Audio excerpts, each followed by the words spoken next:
is the incarnation of the church. The church is becoming community-oriented. Nana ang discipleship and evangelism. We have to disciple.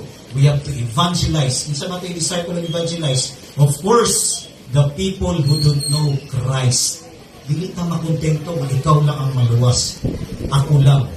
So, i-refer na lang yun ang mga verses na ibutang niya. Matthew 28:19 and Mark 16:15. Pag may itang organic, so muna grows together as a church. We grow together. Muna diingon niya sa Acts 2:42 sa verse 46 mo jump ta, they meet together in the temple courts. Padayon sila nagamit. Ita itong meeting Sunday lang.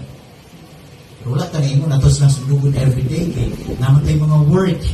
Ang mga estudyante, nagkaklase. But ang point there is, we love to come to church kung may activity. We love to come to church and participate kung may need for gathering. Like the PS. Dili ta kapuyod mo-attend sa itong Bible study.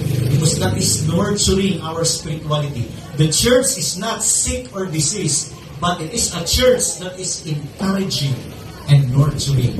Itong ingon ni Brad Junjun kanina, hindi ang pasabot sa pastor, di na nato sila ampuan. We have to pray our pastor. That's a sign or an act of loving our pastor. We have to pray. Hindi man ta makahatag sa financial, sa material, because we don't have, but you have the power of prayer. Let us pray our leader.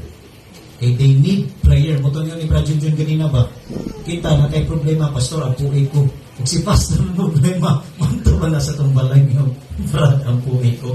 So we are to pray our pastor. So kanitanan, it pictures of a model church. Pag itag model church, muna siyang example sa church during the early formation.